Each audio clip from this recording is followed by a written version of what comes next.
Hello,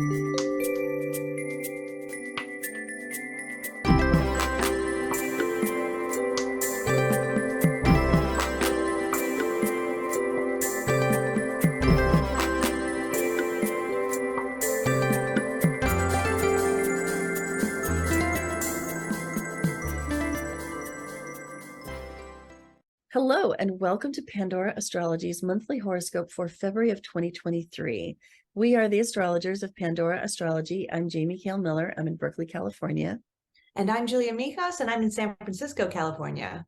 Let's take a look at what's happening for you in February. I'd like to start with two of our favorite asteroid goddesses, Juno and Ceres. Ceres is in Libra all month, as you can see in your 10th house. Now, Ceres is a goddess of good stewardship. She's about very practical matters, food, body, and money. And when she makes a transit, she brings this very common sense approach to whatever area she's moving through. And moving through your 10th house of career, she's going to be trying to make things shipshape. Now, Ceres is in Libra, and when she's in Libra, she has a view to balance and good design. She wants things to get into a better balance and create a better, design picture for whatever she's moving through, and in this case, career. So Ceres is going to have you showing up as that practical, grounded person in your career, even if you don't typically appear that way. And the really big news is that Ceres is going to go retrograde pretty early this month on February 3rd. And here you'll see it happening. So there's the little red RX showing that Ceres is now retrograde as of February 3rd. She's going to go on being retrograde until early May. This is going to be several months. So I'm calling this a financial rebalancing period because Ceres is in Libra. I think most people experience a Ceres transit to do with their security, physical security and financial security in particular. So having Ceres appear in your 10th house is probably going to have you reconsidering and reflecting on how much money you make through your career, how you might build wealth in your career or through means of it, or in the business that you run if you do. When Ceres is retrograde, things financial particularly do have a way of getting tangled up, snarled up, and they really call for that retrospective and introspective look at what could be behind the problems. And even though I've really been focusing on the career aspect of this, it wouldn't at all be surprising if some issues cropped up for you around food and eating, body and body image, being comfortable in your body, even digestion and health habits. So if you've been having unsustainable health habits, maybe because you've been overworking, then bringing the focus back to applying some of your goals and your discipline to the physical care of yourself would be a really good approach to this particular transit.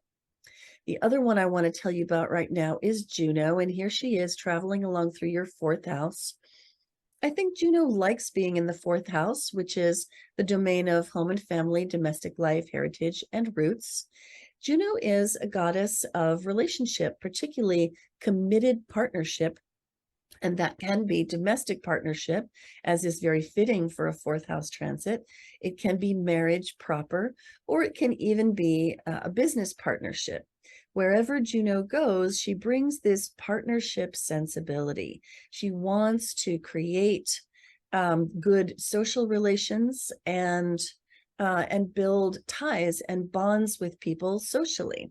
So Juno's passage through your 4th house, which lasts about 2 months, and she begins the month in Aries. She'll be in Aries and in this house the whole month of February and into March.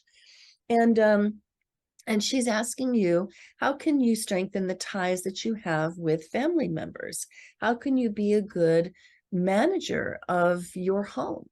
How can you use your home to increase and better and benefit the social connections that you have with people outside your home? Maybe now is a time to, play host to a community gathering. And Juno's also a matchmaker. So she really likes to connect people with each other who need to know each other. So, she could potentially bring you some insights into how you would like to introduce your family or family members to other people that would benefit both parties. Hey, Julia, what's up with Venus, Mercury, and Mars this month? Well, they're Capricorn. Let's start with Venus because she rules your relationships, and everybody usually wants to hear about their relationships. So Venus begins the month in your third house. This is a house of siblings, your neighbors, your local community. It also represents short journeys and communication. So with Venus in the third at the beginning of the month, you might have fun taking some pleasure trips, not necessarily getting on a plane and going to a different country, but maybe just driving around your state a little bit. Venus in the third is also great for getting along well with your siblings and cousins, as well as people in your community too. Now, by February 19th or 20th, depending on where you're living in the world and what time zone you're in, Venus enters your fourth house and will be there for the rest of the month. Now, this is a really, really lovely transit because the fourth house, it represents your home. So your physical home, it also represents your family, also people you live with. And when Venus comes into this house, it's just a really nice time for getting along well with your loved ones, those who are closest to you. If you're in a relationship, then you guys might have fun just having quiet domestic routines together instead of going out and, going out to bars and theaters and things like that. And Venus in the fourth is also a really great time to do something around your home to make it more beautiful and cozy and comforting, because wherever Venus goes, she brings pleasure with her. Then I want to mention Mercury. That planet represents your mind. And wherever we have Mercury is where we tend to be preoccupied for that month. And Mercury starts the month in your first house of self. So for the first 11 days of the month with Mercury in this house, you might find yourself more outspoken. You might also find that you're able to really articulate yourself and kind of have your words come across the way you want them to. And it's a really good transit if you need to do any type of speaking, like if you have to speak in front of other people or go on a job interview or something like that. Then by February 11th, Mercury hops into your second house. Now, this is a house of finance. It's also a house that rules all the things that you own, as well as your values in life. So that could be personal values, family values, political values, things of that nature. And when Mercury comes into the second house, for most of the month, this is a time where you might be really thinking about your money a lot. Tax season is definitely coming up. So this is a really good transit to just kind of get your affairs in order, really kind of hit the books. And Mercury in the second might also mean that you're strategizing and planning around money. Maybe you're buying and selling because Mercury can represent sales, stuff that you own. Maybe you're on Facebook Marketplace looking for some new furniture or unloading some other stuff. And this might be a time where you find yourself thinking or even communicating more about your values to other people. And then I finally have a few things to say about Mars. That's a planet that represents action and activity. Wherever we have Mars is where we tend to be very energized that month, but where we can also run into some frustrations and conflicts around the way. So the good news coming from last month too is that Mars is now direct. He went direct in the middle of last month, still direct this month. We won't see another retrograde cycle for another 2 years. And he's still in your sixth house. He's been in this sixth house for a number of months because he did his whole retrograde cycle there. However, his energy is a lot easier now that he's direct. So I'll say a few things about the sixth house. It represents your health. It's a house of work, and it's a house of sort of your routines and habits. So with Mars in the sixth house, especially since it's been retrograde, for the last few months, you may have been dealing with frustrations and flare-ups, especially if you have any chronic health stuff. Let's say migraines, PMS. Mars rules inflammation and blood. So maybe you've gone anemic, or maybe, something inflammatory has has just been kicking up. That's been kind of annoying to deal with. However, retrograde cycles might mean we have to go back over health, but sometimes going back over health means that we can go and fix those things so we can finally move forward. And Mars is moving forward now. The sixth house is also a work house, so it's also possible you've had some conflicts around the workplace too. And since this house rules your habits and rituals, your routines really, Mars in the sixth is a great time to be very energized by your routines. Like this would be a very good time to start a new workout or to do something physical, a kind of something that you can build into your day-to-day to really support your health in the long run too. Well, I've got a couple of moons to tell you about and a seasonal change beginning on February 5th with the full moon in Leo, which lands right here in your 8th house. The 8th house is a house of sharing. It's also a house of psychological depth and transformation and metamorphosis. It's a rather intense terrain, and the moon is pretty emotional, especially when it's full. So this is likely to bring some high emotion.